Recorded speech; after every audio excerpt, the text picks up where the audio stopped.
Before you begin searching for your topic in any of the library databases, it's important to first think through your research strategy. For example, let's say I'm thinking about writing my paper on what role peer harassment plays for teens who attempt suicide. I've decided on the question or questions for which I'd like to find answers. And the next step is to break down the topic into its essential parts by identifying each unique concept. In this case, my research question has 3 unique concepts or ideas: peer harassment, teenagers, and suicide attempts. For each of these unique concepts, we'll want to think about how scholars might be talking about those ideas. What language would a scholar use for each? Will scholars use the term peer harassment only, or might they also use terms like bullying and bullies?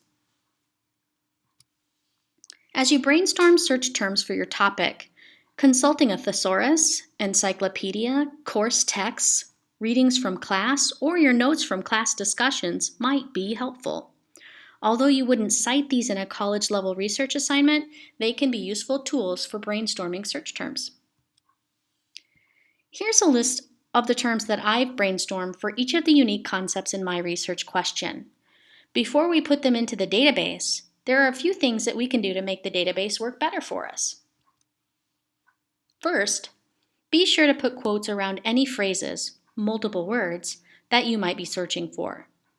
For instance, without the quotes around peer harassment, you might get articles that mention the word peer, but aren't about the idea of peer harassment or bullying.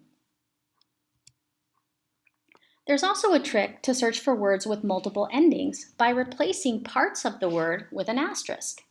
I can replace the ing in bullying to get both bully and bullying. I can replace the end of teenager and just put an asterisk after teen to get teen, teens, teenager, teenagers. Or I can replace the asterisk at the end of adolescent to get adolescent with a T or adolescence with a C. And I can get multiple endings of suicide, like suicidal, by replacing the E with an asterisk. Note also that you can use the asterisk and quotation marks together at the same time.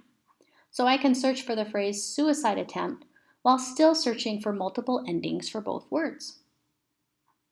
Once you take a look at the results list in the database, you'll get a better sense of just how scholars are using the terms, or what terms they're using. For instance, rather than suicidal thoughts, I noted that they're using suicide ideation, so I can modify my search term accordingly. It's important to note that the more unique terms that you use in your database search, the smaller your results list will be.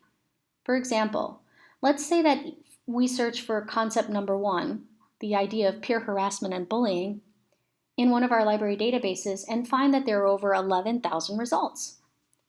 But if I add the second concept, there's only 5,000 search results that mention both concepts 1 and 2. When I search for all 3, then we narrow that list to 500 articles. You can also use as many terms for as many unique concepts as you wish. The databases don't limit that. But you may use so many that you narrow your results down to 0. The more terms you add, the smaller your result set will be.